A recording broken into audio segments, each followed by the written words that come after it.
aujourd'hui, je suis avec Roxane qui est responsable marketing chez Rhum JM. Salut Roxane. Salut Bruno. Où est-ce qu'on est actuellement? Alors là, tu as l'atelier des senteurs. C'est un peu le clou du spectacle chez JM. Après le jardin des senteurs où tu vois toutes les épices dans leur forme naturelle. Ouais. On va les retrouver ici sous forme de petits boîtiers où tu peux sentir l'épice. Ouais. Et qui sera relié en fait à chaque rhum qu'on aura en dégustation à la boutique. Alors ça, c'est quoi justement exactement? Alors là, du coup, tu as le rhum vieux XO, donc 6 ans d'âge. Le principe, c'est que tu prends l'ampoule.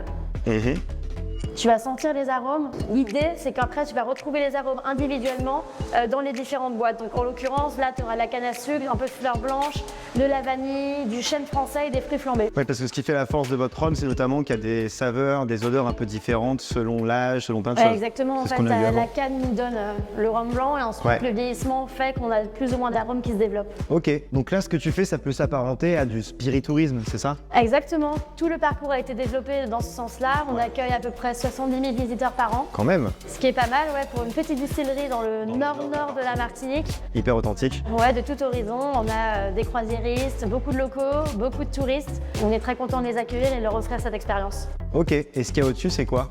Mais ce qui est au-dessus sont les petits fils qui te dirigent vers chaque arôme présent dans le rhum. Si tu veux, on va aller voir avec le XO la vanille. D'accord. Donc là, je te laisse voir un peu appuyer. Vanille Martinique en plus. Vanille Martinique, évidemment. Ça sent vraiment la vanille. Je confirme cette information. C'est pas mal pour les enfants, ça d'ailleurs, non? Ah bah, c'est un petit plus avec cet atelier. Le rhum, évidemment, ça ne s'adresse pas aux enfants, mais les touristes viennent souvent avec leurs enfants et ça leur permet un peu de participer à la fin de la visite, qu'ils puissent se sentir un peu inclus dans tout ça. Et il y a quoi d'autre comme odeur qu'on peut avoir, senteur? Alors là, tu as tout ce qui est un peu plus rapproché des rhums vieux, fruits flambés, bouquets d'épices.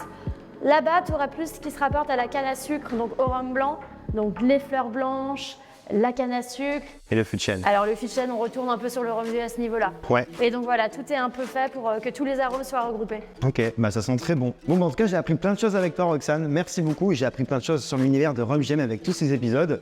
Je vais peut-être passer aux choses sérieuses avec quelqu'un d'autre. Et moi, j'ai dit à bientôt autour du monde. À bientôt.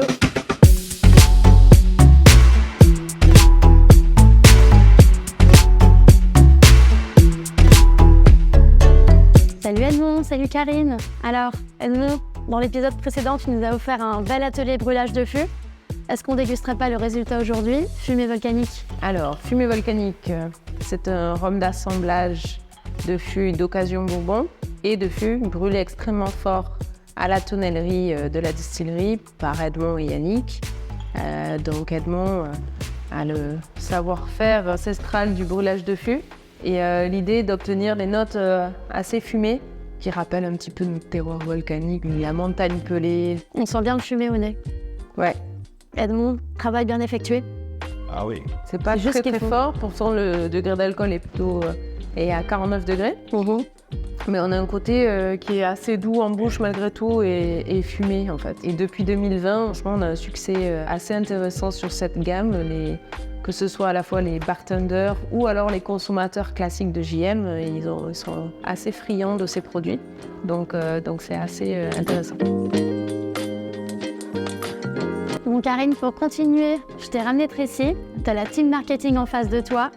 Et puis on va déguster terroir volcanique. On a fait un petit bijou visuel, explique-nous ce qu'il y a à l'intérieur. Alors, terroir volcanique, on est sur du rhum vieux, donc 3 ans de vieillissement. On est sur un assemblage de fûts neufs chêne américain exclusivement, avec 2 chauffes différentes. Une qui a été plutôt moyenne en termes de température et de temps de chauffe, et l'autre un peu plus intense. On va le déguster ensemble, hein. On va avoir un rhum assez gourmand, avec des notes de fruits exotiques flambés, de gousses de vanille, et en même temps avec un côté un petit peu pain grillé, toasté, noisettes grillées, intéressante. Je vous laisse le découvrir. Déjà, il a une belle robe dorée. Il a quand même bien le côté boisé au nez. Ouais. Mais quand même une belle gourmandise. Ouais, gourmand. Très fruité. En termes de profil organoleptique, je trouve que ça ne brûle pas trop. Et puis c'est pas trop doux, c'est le juste milieu. Le fait d'avoir eu ces 2 chauffes, on a une complexité aromatique qui est plus importante et donc du coup qui peut laisser penser que c'est un rhum un peu plus jeune. Je propose qu'on continue avec le 15 ans, le savoir-faire JM en bouteille. 15 longues années de vieillissement, tu nous expliques un peu plus comment ça s'est passé? Alors effectivement, savoir-faire de JM, pourquoi? Parce que ce sont des rhums bruts de fût, vieillis exclusivement en fût d'occasion Bourbon pendant les 15 années les longues 15 années de vieillissement. Là, on est sur le millésime 2006. Là, c'est l'essence même du rhum. On pense qu'on déguste. Ouais. Et Aurélie, toi qui es la première à en vendre à la boutique, il y a toujours le même engouement à chaque sortie de millésime? Ah oui, c'est une attente des clients qui laissent des messages, qui nous rappellent pour savoir quand est-ce que ça sort. Et dès que ça sort, en fait, la boutique est pleine. On est sur un rhum très vieilli avec des notes de fruits confits, de pruneaux, de figues, quelque chose qui est assez doux, assez gourmand. Toujours avec les notes épicées, la vanille, la gousse de vanille fondue très délicate.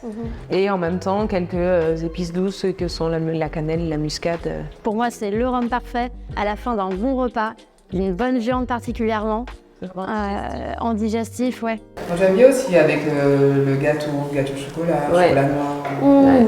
Un peu plus de gourmandise. Ou ne serait-ce que même un carré de chocolat noir, tout simplement. Bah ouais. Bon bah Karine, cette fois-ci c'est Jean-Luc qui nous rejoint. Jean-Luc qui a adjoint de Jean-José. On a fait toute une partie découverte de l'agriculture Rhum JM. Et je pense que là, le meilleur produit pour le découvrir, c'est Jardin Makuba. Donc notre rhum blanc en édition limitée. Tu nous en parles un peu? Effectivement, ce rhum blanc, on l'a produit pendant la campagne 2019. On va le déguster ensemble, Jean-Luc, si tu veux. On a vraiment les notes fraîches de canne à sucre, de miel, de citron vert presque. Et puis le côté un peu anisé de notre rhum blanc. Waouh! Qui est quand même assez doux, c'est la maturation qui permet la douceur de ce rhum blanc. Ah mais au nez, ça explose en arômes quand même, hein.